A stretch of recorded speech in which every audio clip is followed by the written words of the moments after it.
Hey guys, Matter77 here from Workshop Wonders, and today I'm going to be going over 5 tips to become a better CSGO player. Now before we start this video, I do not claim to be a pro CSGO player, nor do I claim to be of a very high rank, okay? Most of you know I'm only silver, but I started out as silver 1, and now I've come to silver 4 in this past year. And, you know, to me at least, I feel like I've accomplished something. And you know, these are just the tips I'll be sharing with you are just the tips that you know, I've come to learn from all this playing, and some that I'm sure many of you will agree with after watching this video. Tip number 1 is learn spray patterns. Spray patterns are useful because in the case where you have to spray, which might not be that often depending on your rank, most people prefer doing a single tap or a double tap. But in the case of spraying, it's important to know how the weapon's pattern you know, affects your overall aim. So here with the AK, if I just aim at the wall and I don't move my mouse at all, this is what the pattern will look like. So as you can see, it goes basically straight up and then starts making a T with a decent grouping around here, a little bit wider than a body. But if you learn how to control your spray pattern, and I'm showing you with the AK and the M4 because those are probably the two most common weapons used on either side, then if you know how to control it, then you're going to be able to land more shots in the target area. So with the AK-47, you want to pull the mouse southwest, so down and to the left. So this is how well you can control it compared to what's on the left. So as you can see, those shots are much tighter grouping than the other one. Some people can do it a lot better than I can, but honestly I don't think that's too bad. This is basically as wide as a body, so almost every shot here will hit.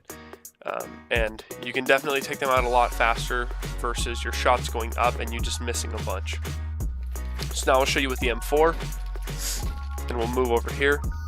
The M4 is kind of the same, so if I don't move my mouse at all, it doesn't go up as high, and then it kind of makes a T skew to the right. So now if you can control it with the M4, it's a little bit easier. You just really have to pull down. You don't have to pull to the left as much, but really down and then just slightly to the left works. So here we go. So as you can see, all those shots are in pretty good target range. You might have like 1 or 2 that miss. Like I said, a lot of people can do it better than I can. But overall, that's what it should look like. And honestly, learning spray patterns could help you a lot in the case of you needing to spray to kill an enemy. Tip number 2 is learn the callouts. I can't stress this enough. Learning callouts will save you. You know, there have been many times when I first started playing CSGO where a new player, just like I would say, you know, hey, there's someone going to B, okay? They'll just say that. That's it. Someone going to B site. You know, that doesn't really help, especially since there's what, 4 entrances to the site, I guess 5 if you count the window here. So you know, a lot of ways you can narrow this down. We'll take this site for example. You could say, hey, he's coming from cat. Okay, that lets you know that he's gonna be in this vicinity. Okay, so probably right there, then you know where to look. Another way to do it would be to say, hey, he's coming from market window, which would be this little area right here, or he's coming from, or he's in market, just market in general, or he's coming from market door, so right here onto B site, okay? And then for apps, you can say he's in apps, coming out window, or coming onto site from door, okay? Either way works, but at least, you know, even if it's not a great description, you know, they might not tell you he's coming out the window, they might just say he's in market. At least you know he's in market. You know, you can narrow it down to, you know, 2 entrances to B site, and you can eliminate basically 3, right? So, you know, it's a very helpful strategy, and it works for every site, and it's something that every player should know and should honestly pay a lot of attention to. Number 3 is communicate with your team. Okay, so you might be thinking, hey, that's kind of like the last one, but and it is, you know, it is, because, you know, if you're saying callouts, it's like communicating with your team. But this goes a step further, okay? Imagine we've got Jeff over here watching A ramp and Palace, okay? And then we've got Bob over here watching Connector and Jungle. Let's say 2 terrorists push at the same exact time, okay? Jeff sees the guy A-ramp run across, and while he's shooting, Bob isn't paying attention to the minimap, and he also sees this guy, so he's firing at this guy in an attempt to push this guy who's now hidden behind the wall there. Bob is going to push out and totally expose himself to an enemy who could be able to, you know, shoot and possibly kill Bob. You know, he might even be out here. It doesn't matter. Even if he's over here, it doesn't really matter. So Bob just put himself in a bad situation because now he might turn fight this guy, and then the guy in connector will come out and kill Bob. And poor Bob. Bob has died, and now he's left Jeff to fight for himself. And now Jeff is stuck here in a 2v1. He only has 4 bullets in his magazine. He doesn't know what to do. He's scared for his life. And, you know, in a desperate attempt, he runs to escape, and bam, he gets nailed by the guy in connector, and that's the round. However, if you communicate, here's how it should look like, okay? Jeff is probably going to see the guy come up A-ramp. He might not even push out all the way, but he might. And Jeff will probably say one of two things, okay? He's coming onto A-ramp, or he's going Tetris. Okay, and that lets Bob know, who, you know, mind you, is fighting someone in connector.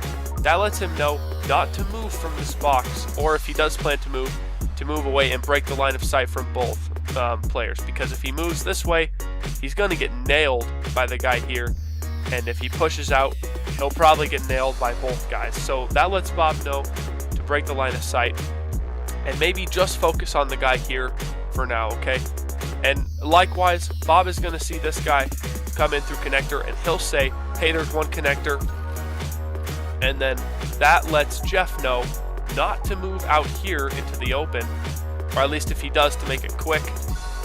But that lets him know, you know, to try and stay in cover, because now if he moves out here, he might get shot depending on where the guy's at, and he will almost certainly get shot from the guy over here if he's peeking at all, okay?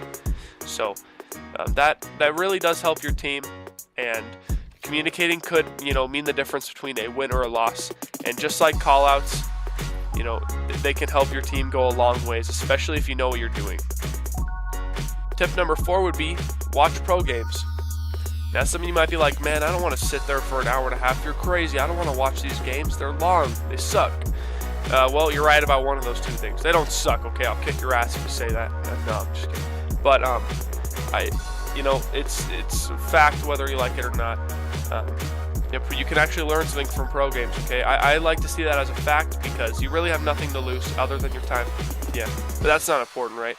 So what's important is, you know, what you're learning. And by watching pros, you can see what kind of guns are common in pro matches. Usually it's the M4, the AK-47, the AWP, all those guns are popular. Sometimes the Scout is popular.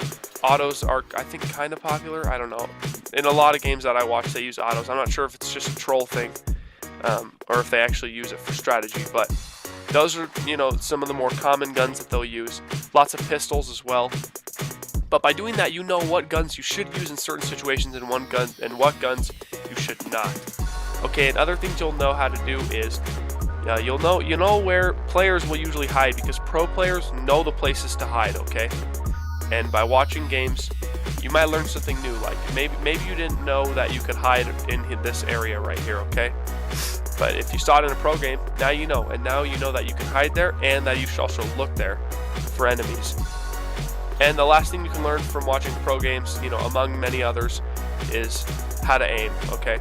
We already went over this in tip number 1, but it basically, watching them, you can see, usually pros will aim at head level all the time, okay? Because that's what they're going for, is headshots. So by doing this, you can kind of see where a headshot might be and where you should be aiming. And they're really they do a good job at peeking like that, peeking and firing. So learning all those techniques will help you land better shots, you know, not stick your neck out as much and, you know, risk getting shot, and it'll just help you overall. Tip number 5 is do not solo queue. Solo queuing is not a very good idea. If you're new to the game, you don't have a lot of friends who play, you know, solo queuing's alright. If you don't know what that is, it's basically where you play alone with 4 other strangers on your team in a competitive match, okay? And there's 2 reasons why it's bad, okay? The first reason And the most obvious reason is because you're not playing with people who you're used to, okay? And this could be bad for many things, including, you know, they might be cancerous and they might just ruin your time. Then you hate CSGO and, you know, it just sucks. And, you know, it would be so much better if you had friends who played. And, you know, it's a lot more fun when you have friends who play. And if you can get your friends to play comp with you and you have a team of 3 or 4, you'll have fun time. And not only that, but your chance of ranking up is a lot higher. I don't know why that is, but just the way their ranking system is set up, if you play in a large group of 3 or 4 at least, then you have a much larger chance of ranking up on a win or a tie. And, you know, it doesn't do you any harm really compared to solo queuing. So anyways guys, thanks for watching this video. I hope you learned something. If you did, please like my video, comment and subscribe, and let me know what I should do for my next video. I got a lot of positive feedback on both my montage and my 2016 skins thing, the community skins video. So if you like this video, let me know what I should do for the next video. If you want to see more tips or another video similar to this, let me know please. And, you know, thank you for the support. It's been overwhelming. And, you know, I started YouTube with, you know, the dream to just make my own gaming channel that I can call my own. And so far I'm loving it. I've only been doing it for about a week, but it's been a lot of fun. A lot of people have stood behind me and supported me. And, you know, hey, we already hit about 25 subs, and I'm aiming for 30 so I can create my own custom URL. And, you know, after that, we're just going to keep going milestone through milestone. So thank you to everyone who's been watching my videos, liking, commenting, and subscribing, you know. And I hope to see you all in the next video. Peace out.